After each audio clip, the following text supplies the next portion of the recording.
എല്ലാ യോഗങ്ങളും അനുഭവമായി കിട്ടിക്കൊള്ളണമെന്നില്ല. അപ്പോൾ യോഗം ഉണ്ടായാൽ പോരാ, അനുഭവിക്കാനുള്ള യോഗം കൂടി വേണം. അത് ബലവാനായിട്ട് നിൽക്കുന്ന ഗ്രഹത്തിൻ്റെ യോഗമാണെങ്കിൽ കൂടുതൽ അനുഭവയോഗ്യമായിരിക്കും. ആ വ്യാഴം മകരത്തിലാണ് നിൽക്കുന്നതെന്നുണ്ടെങ്കിൽ അവർക്ക് ഈ ഹംസയോഗം ഉണ്ടെങ്കിലും ഹംസയോഗത്തിൻ്റെ ഫലം ഒരിക്കലും കിട്ടില്ല. ഒരു തീർത്ഥയാത്രയായിട്ട് കുറച്ച് ക്ഷേത്രങ്ങളിൽ പോവുക എന്നാണ് ഞാൻ പറയാറ്. അങ്ങനെ കുറച്ച് ക്ഷേത്രങ്ങളിൽ തീർത്ഥയാത്രയായിട്ട് പോകുന്ന സമയത്ത് കുടുംബസമേതം പോവുകയാണെന്നുണ്ടെങ്കിൽ അതിന് എഫക്റ്റ് കൂടുതൽ കിട്ടും. ധനയോഗം ഉണ്ടെങ്കിലും ധനയോഗം വരുന്നത് ഏത് ഗ്രഹത്തിനെ കൊണ്ടാണ് ആ ഗ്രഹത്തിൻ്റെ ബലവും കൂടി നോക്കിയിട്ട് വേണം അത് പറയാൻ. ആ സമ്പന്നത അനുഭവിക്കുകയോ ഇല്ലയോ എന്നുള്ളത്. പരിഹാരങ്ങൾ നിർദ്ദേശിക്കുമ്പോഴും മാനസികമായിട്ടും കൂടി അവരതിനെ സപ്പോർട്ട് ചെയ്താലേ ഫലത്തിലേക്ക് എത്തുള്ളൂ. ഇത്രയൊക്കെ യോഗം ഉണ്ടെന്ന് പറഞ്ഞാലും കയ്യിലിരിപ്പ് മോശമാണെങ്കിൽ അത് നേരെയാവില്ല. ചില ശാപങ്ങൾക്കൊക്കെ അതീവ ശക്തിയുണ്ട്. പൂർവിക കർമ്മങ്ങൾക്കനുസരിച്ചാണ് നമ്മളുടെ ഈ ജന്മം ഉണ്ടാകുന്നത് തന്നെ.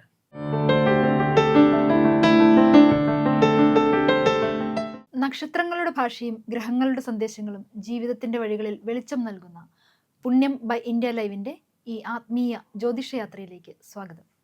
ഇന്ന് നമ്മളോടൊപ്പം ജ്യോതിഷനും ഭഗവത്ഗീത ആചാര്യനുമായ ശ്രീ ജയശങ്കർ സാറാണ് ഉള്ളത്.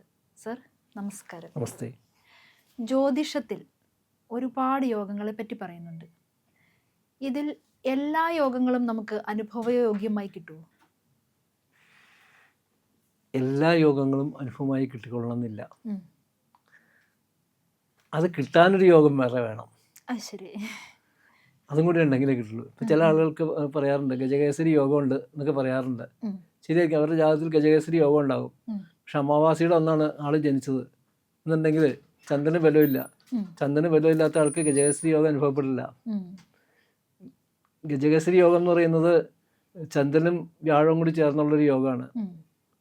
അപ്പോൾ ചന്ദ്രന് ബലമില്ലെങ്കിൽ പിന്നെ അതിൻ്റെ ഫലമില്ലല്ലോ. അപ്പോൾ യോഗം ഉണ്ടായാൽ പോരാ, അനുഭവിക്കാനുള്ള യോഗം കൂടി വേണം, ഉണ്ടെങ്കിലേ അനുഭവിക്കുള്ളൂ. ഇപ്പോൾ ഒരാളുടെ ജാതകത്തിൽ ഇപ്പം അങ്ങ് പറഞ്ഞതുപോലെ ഒരു ഗജകേസരി യോഗമോ അല്ലെങ്കിൽ ഒരു ധനയോഗമോ ഒക്കെ ഉണ്ടെന്നുണ്ടെങ്കിൽ അത് അനുഭവിക്കാൻ നമ്മൾ എന്തെങ്കിലും പ്രത്യേകമായി ചെയ്യേണ്ടതുണ്ടോ? അനുഭവിക്കാനായിട്ട് ഏത് ഗ്രഹത്തിനാണ് ബലക്കുറവ് ആ ഗ്രഹത്തിന് ബലം വയ്ക്കാനുള്ള അവരുടെ ജീവിതത്തിലെങ്കിലും ആ ഗ്രഹത്തിന് ബലം വയ്ക്കാനുള്ള വിധത്തിലുള്ള പരിഹാരങ്ങൾ ചെയ്യുന്ന സഹായിക്കും. ഉദാഹരണത്തിന് ചന്ദ്രന് ബലമില്ല എന്ന് തോന്നുന്നു. ചന്ദ്രേതി ദുർഗാവ ശ്രീപാർവതി എന്ന് ദേവപ്രസത്തിൽ പറയും.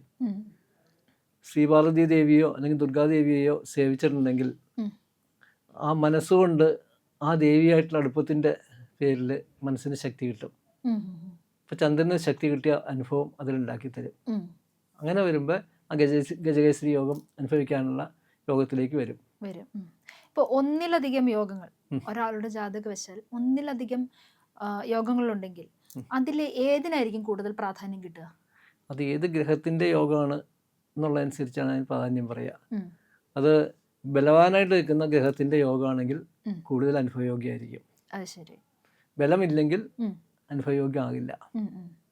ഉദാഹരണത്തിന് ഒരാളുടെ ജാതകത്തിൽ കർക്കിടകത്തിൽ നിൽക്കുന്ന വ്യാഴമാണ് എങ്കിൽ ആ ജാതകന് ആ അനുഭവങ്ങളൊക്കെ മിക്കവാറും ഭംഗിയായിട്ട് കിട്ടും. പ്രത്യേകിച്ച് ഹംസയോഗം എന്ന് പറയുന്ന യോഗത്തിൻ്റെ അനുഭവങ്ങളൊക്കെ വളരെ ഭംഗിയായിട്ട് കിട്ടും. ആ വ്യാഴം മകരത്തിലാണ് നിൽക്കുന്നതെന്നുണ്ടെങ്കിൽ അവർക്ക് ഈ ഹംസയോഗം ഉണ്ടെങ്കിലും ഹംസയോഗത്തിൻ്റെ ഫലം ഒരിക്കലും കിട്ടില്ല. മകരത്തിൽ നിന്നാൽ ഹംസയോഗത്തിൻ്റെ ഫലം ഒരിക്കലും കിട്ടില്ല. അത് ഉച്ചത്തിൽ നിന്നാലേ അതിൻ്റെ ഗുണം കിട്ടുള്ളൂ. അല്ലെങ്കിൽ മൂലക്ഷേത്രത്തിൽ നിന്നാലും കിട്ടും. അപ്പോഴും മകരത്തിൽ നിന്നുണ്ടെങ്കിൽ നമുക്ക് തീരെ ഫലം കിട്ടില്ല എന്ന് തീർത്ത് പറഞ്ഞേ പറ്റുള്ളൂ വ്യാഴത്തിൽ. അപ്പം അങ്ങനെയുള്ള ഒരാൾക്ക് ആ യോഗം അനുഭവത്തിൽ വരാൻ പൂജകളോ അങ്ങനെ എന്തെങ്കിലും ഉണ്ടോ? സഹായിക്കും. അതിന് ഓരോ ഗ്രഹങ്ങൾക്കും അതിനനുസരിച്ചുള്ള പരിഹാരങ്ങൾ നിശ്ചയിക്കണം. വ്യാഴത്തിനെ കൊണ്ട് സർവേശ്വര കാലത്വമാണ് വ്യാഴത്തിനുള്ളത്. അതുകൊണ്ട് സർവ്വ ഈശ്വരന്മാരെയും ഭജിക്കുന്നത് ഏറ്റവും നന്നായിരിക്കും എന്ന് പറയാ. അതിൽ തന്നെ ക്ഷേത്രദർശനങ്ങൾ, ഞാൻ അതിന് ക്ഷേത്രദർശനത്തിനാണ് കൂടുതൽ പ്രാധാന്യം കൊടുക്കാറ്. ഒരു തീർത്ഥയാത്രയായിട്ട് കുറച്ച് ക്ഷേത്രങ്ങളിൽ പോവുക എന്നാണ് ഞാൻ പറയാറ്. അങ്ങനെ കുറച്ച് ക്ഷേത്രങ്ങളിൽ തീർത്ഥയാത്രയായിട്ട് പോകുന്ന സമയത്ത് പ്രത്യേകിച്ചും കുടുംബസമേതം പോവുകയാണെന്നുണ്ടെങ്കിൽ അതിന് എഫക്റ്റ് കൂടുതൽ കിട്ടും.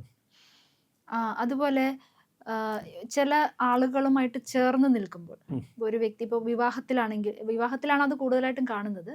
അങ്ങനെ ചേർന്ന് നിൽക്കുമ്പോൾ ഉണ്ടാകുന്ന യോഗങ്ങൾ അത് എന്തൊക്കെയാണ്? അത് വിവാഹ വിഷയത്തിൽ മാത്രമേ അതങ്ങനെ ചിന്തിക്കാറുള്ളൂ. ആ യോഗങ്ങളുടെ കാര്യം ഘടനായോഗം എന്ന് പറയും. അത് ഘടനായോഗം ഒത്തു വന്നാലാണ് വിവാഹം നടക്കുക എന്ന് തന്നെ പറയണം. പിന്നെ മറ്റു കാര്യങ്ങളിൽ ഇപ്പോൾ ജീവിതത്തിൽ മറ്റ് പാർട്ട്നേഴ്സിനെ സെലക്ട് ചെയ്യുമ്പോഴും അതുപോലെ ചിന്തിക്കാം.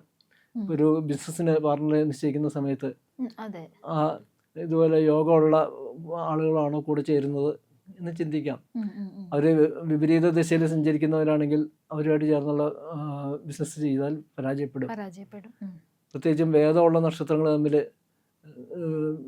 ഒരുമിച്ച് ചേർന്നുകൊണ്ട് ഒരു ബിസിനസ് നടത്തിയാൽ അത് പരാജയപ്പെടും. പിന്നെ 7-ാം നക്ഷത്രം, അത് ഞാൻ പിന്നീട് പറയാം, ഒക്കെ ദോഷം ചെയ്യുന്നതാണ് എന്നർത്ഥം. അതെ. അതുപോലെ ധനയോഗം ഉള്ളവർക്ക് എല്ലാവരും ധനയോഗമുള്ളവരെല്ലാവരും സമ്പന്നരാകുമോ? ധനയോഗം ഉണ്ടെങ്കിലും ധനയോഗം വരുന്നത് ഏത് ഗ്രഹത്തിനെ കൊണ്ടാണ് എന്നനുസരിച്ച് ആ ഗ്രഹത്തിൻ്റെ ബലവും കൂടി നോക്കിയിട്ട് വേണം അത് പറയാൻ. ആ സമ്പന്നത അനുഭവിക്കുകയോ ഇല്ലയോ എന്നുള്ളത് പൂർണ്ണമായിട്ട് അനുഭവിച്ചോളാം നിർബന്ധം ഇല്ലാന്നർത്ഥം. അത് ശരി. അപ്പം അങ്ങനെയുള്ള ആളെ ഇതുപോലെ ഒരു ജ്യോതിഷന് സഹായിക്കാൻ സാധിക്കില്ലേ? സാധിക്കും. അത് നോക്കുന്ന സമയത്ത് ആ ഗ്രഹത്തിൻ്റെ ബലക്കുറവ് പരിഹരിക്കാൻ വേണ്ടിയിട്ട് എന്ത് ചെയ്യാൻ പറ്റുമെന്ന് ചിന്തിക്കാൻ പറ്റും. അതിനുള്ള പരിഹാരങ്ങൾ നിർദ്ദേശിക്കാൻ പറ്റും. അതുപോലെ പരിഹാരങ്ങൾ നിർദ്ദേശിക്കുമ്പോഴും മാനസികമായിട്ടും കൂടി അവരതിനെ സപ്പോർട്ട് ചെയ്താലേ ഫലത്തിലേക്ക് എത്തുള്ളൂ. അവരും കൂടെ സഹകരിക്കണം. അത് ശരി. അതുപോലെ യോഗങ്ങൾ, ഇപ്പൊ ഇതുപോലെ ധനയോഗം അല്ലെങ്കിൽ ഗജകേസരി യോഗം, അങ്ങനെയുള്ള യോഗങ്ങൾ ഈ വ്യക്തിയുടെ ദോഷങ്ങൾ കൊണ്ട്, ജാതകവശാലുള്ള ദോഷങ്ങൾ കൊണ്ട് ദുർബലമാവുമോ? തീർച്ചയായിട്ടും. എത്രയൊക്കെ യോഗം ഉണ്ടെന്ന് പറഞ്ഞാലും കയ്യിലിരിപ്പ് മോശമാണെങ്കിൽ അത് നേരെയാവില്ല. ചില ശാപങ്ങൾക്കൊക്കെ അതീവ ശക്തിയുണ്ട്. പ്രത്യേകിച്ച് ബ്രഹ്മശാപം, സ്ത്രീശാപം എന്നൊക്കെ പറയുന്നതൊക്കെ വളരെ ശക്തിയുണ്ട്. ഒരു യോഗമുള്ള ജാതകമാണെന്നും പറഞ്ഞുകൊണ്ട് അയാൾ സ്ത്രീകളെ ഉപദ്രവിച്ചുകൊണ്ട് നടന്നാൽ എങ്ങനെ ഇരിക്കും? അതെ, അവർ ആ ശാപത്തിൻ്റെ ഫലം അവരനുഭവിക്കും. അതുപോലെ കർമ്മദോഷങ്ങൾ, അതായത് പൂർവിക കർമ്മദോഷങ്ങൾ, നമ്മുടെ കർമ്മദോഷമാണ് ഇപ്പം അങ്ങ് പറഞ്ഞത്.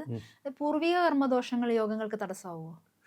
പൂർവിക കർമ്മങ്ങൾക്കനുസരിച്ചാണ് നമ്മളുടെ ഈ ജന്മം ഉണ്ടാകുന്നത് തന്നെ. കം ജാത ഇത് ജാതകം എന്നാണ്. എന്തിനു വേണ്ടി ജനിക്കുന്നു എന്നുള്ളതാണ് ജാതകം. അപ്പോൾ എന്ത് കർമ്മമാണ് അവർ നേരത്തെ ചെയ്തു വച്ചിരിക്കുന്നത് അതിനനുസൃതമായിട്ടുള്ള ഫലപ്രാപ്തി ഉണ്ടാക്കുന്ന വിധത്തിലാണ് അവരുടെ കർമ്മം വരിക. അതുകൊണ്ട് തന്നെ കർമ്മങ്ങൾ കൊണ്ട് തന്നെ കുറേയൊക്കെ മാറ്റം വരുത്താൻ പറ്റും.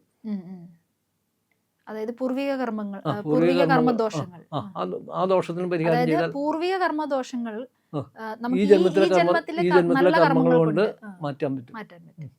അതുപോലെ യോഗങ്ങളില്ലാത്ത ഒരു ജാതകം, ഒരു യോഗവും ഇല്ല, അങ്ങനെ ഉണ്ടോന്ന് എനിക്ക് അറിയില്ല. അങ്ങനെ ഒരു ജാതകം വന്നു കഴിഞ്ഞാൽ അവർക്കൊരു നല്ല കാലം ഉണ്ടാവാനായിട്ട് എന്താ ചെയ്യുക? യോഗങ്ങളൊന്നുമില്ലാത്ത ജാതകങ്ങൾ ഉണ്ടാകുന്ന സാധ്യത കുറവാണ്. എന്തെങ്കിലും തരത്തിലുള്ള യോഗങ്ങൾ അവർക്കും ഉണ്ടാകും. അത് ഏതാണെന്ന് കണ്ടുപിടിച്ച് അതിലൂടെ സഹായിക്കുക എന്നുള്ളതാണ് ഏറ്റവും പ്രധാനം. പിന്നെ അതിൽ തന്നെ ഞാൻ നേരത്തെ പറഞ്ഞു, ചില ഗ്രഹങ്ങളുടെ യോഗങ്ങൾ അനുഭവത്തിലേക്ക് വരുത്തില്ല എന്ന് പറഞ്ഞു. അതിന് അനുഭവയോഗം ആകാൻ വേണ്ടിയിട്ടുള്ള തരത്തിൽ ആ ഗ്രഹത്തിന് ശക്തി ഉണ്ടാക്കുന്ന വിധത്തിലുള്ള കർമ്മങ്ങൾ ചെയ്യുക.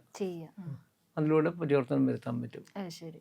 ഈ പ്രധാനപ്പെട്ട യോഗങ്ങൾ എന്തൊക്കെയാണ്? യോഗങ്ങൾ ഒരുപാടുണ്ട്, എത്ര പറഞ്ഞാലും തീരാത്തത്രയുണ്ട്. പക്ഷെ 5 യോഗങ്ങൾക്കാണ് കൂടുതൽ പ്രാധാന്യം കൊടുക്കുക. അത് രുചകയോഗം, ഭദ്രയോഗം, ഹംസയോഗം, മാളവ്യയോഗം, ശശയോഗം, ഈ 5 യോഗങ്ങൾക്കാണ് കൂടുതൽ പ്രാധാന്യം. പഞ്ചമഹായോഗങ്ങൾ എന്നതിന് പറയുക. ഈ പഞ്ചമഹായോഗങ്ങളിൽ ഏതിലെങ്കിലും ഒന്ന് ഉണ്ടെങ്കിൽ ആ വ്യക്തിക്ക് ജീവിതത്തിൽ വൻ വിജയങ്ങൾ ഉണ്ടാവും. ഇതിലേതെങ്കിലും ഒരെണ്ണം മതി, ഏതെങ്കിലും ഒരെണ്ണം ഉണ്ടെങ്കിൽ തന്നെ. ഇതെല്ലാം കൂടി ഉണ്ടാകുന്ന അനുഭവങ്ങൾ വളരെ കുറവാണ്. അങ്ങനെ ഉണ്ടാവാറുണ്ട് അപൂർവമായിട്ട്. ശ്രീരാമന്റെ ജനനം ഉച്ചത്തിൽ പഞ്ചഗ്രഹം നിൽക്കുന്ന നേരത്തല്ലോ അച്യുത അയോധ്യയിൽ എന്നതിൽ എഴുത്തച്ഛൻ്റെ രാമായണത്തിൽ പറയുന്നുണ്ട്. 5 ഗ്രഹങ്ങൾ ഉച്ചത്തിൽ നിൽക്കുന്ന സമയത്താണ് ശ്രീരാമൻ ഉണ്ടായത്. അങ്ങനെ 5 ഗ്രഹങ്ങൾ ഉച്ചത്തിൽ നിൽക്കുമ്പോൾ ആ 5 ഗ്രഹങ്ങളും നമുക്ക് പഞ്ചമഹാപുരുഷ യോഗം എന്ന് പറഞ്ഞ പോലെയുള്ള അനുഭവങ്ങൾ ഉണ്ടാക്കി കൊടുക്കുന്നതാണ്. ഇതുപോലൊരു പഞ്ചമഹാപുരുഷ യോഗമുള്ള ഒരു വ്യക്തി മറ്റൊരു വ്യക്തിയോട് ചേർന്ന് നിന്നാൽ ആൾക്കും വെച്ചടി കയറ്റമായിരിക്കും എന്ന് ഞാൻ കേട്ടിട്ടുണ്ട്. ചന്ദനം ചാരിയ ചന്ദനം മുണക്കും പറയില്ലേ, കാഞ്ഞിരം ചാരിയാൽ കാഞ്ഞിരം കഴിക്കും. ആ അനുഭവം സ്വാഭാവികമാണ്. ആണ്. അതായത് പഞ്ചമഹാപുരുഷ യോഗമുള്ള ഒരു വ്യക്തിയുടെ കൂടെ ചേർന്ന് നിൽക്കുന്ന, അല്ലെങ്കിൽ വിവാഹം കഴിക്കുകയോ അല്ലെങ്കിൽ അങ്ങ് പറഞ്ഞ പോലെ ബിസിനസ് പാർട്ട്ണർ ആവുകയോ ഒക്കെ ചെയ്തു കഴിഞ്ഞാൽ ആ. അവർക്കും ആ ഒരു ഗുണം കിട്ടും. കിട്ടും. കിട്ടും. ഇയാളുടെ യോഗം കുറയുകയും ചെയ്യും. ആ, അതായത് ഈ കൂടെ നിൽക്കുന്ന ആളുടെ. ഈ യോഗങ്ങളുള്ള ആളുടെ യോഗശക്തി കുറയും. ഉം, ഉം. അതിൽ നിന്ന് കുറേ കൺവെർട്ടായി പോകും അങ്ങോട്ടേക്ക്. അത് ശരി. ചില ആളുകൾ കണ്ടിട്ടില്ലേ, നന്നായിട്ട് പഠിക്കുന്ന ചില കുട്ടികൾ കമ്പൈൻ സ്റ്റഡി നടത്തി കഴിയുമ്പോൾ കൂടെ നിൽക്കുന്ന ആൾക്ക് കൂടുതൽ എഫക്റ്റീവായിട്ട് മാർക്ക് കിട്ടുന്ന അവസ്ഥയാണ്, ഇയാളുടെ മാർക്ക് കുറയും. ഉം, ഉം. അത് ശരി. ഇയാൾക്ക് സബ്ജക്റ്റ് അറിയാഞ്ഞിട്ടല്ല, ഉം. സബ്ജക്റ്റ് അറിയാമായിരിക്കും, പ്രാവീണ്യം നേടിയിട്ടുണ്ടാകും. പക്ഷെ മറ്റേ ആളുമായിട്ടുള്ള സമ്പർക്കം കൊണ്ട് തെറ്റായ വഴി കൂടെയും കൂടി ചിന്തിക്കുന്ന ഒരു പ്രേരണ അയാൾക്ക് വരും. ഉം, ഉം, ഉം.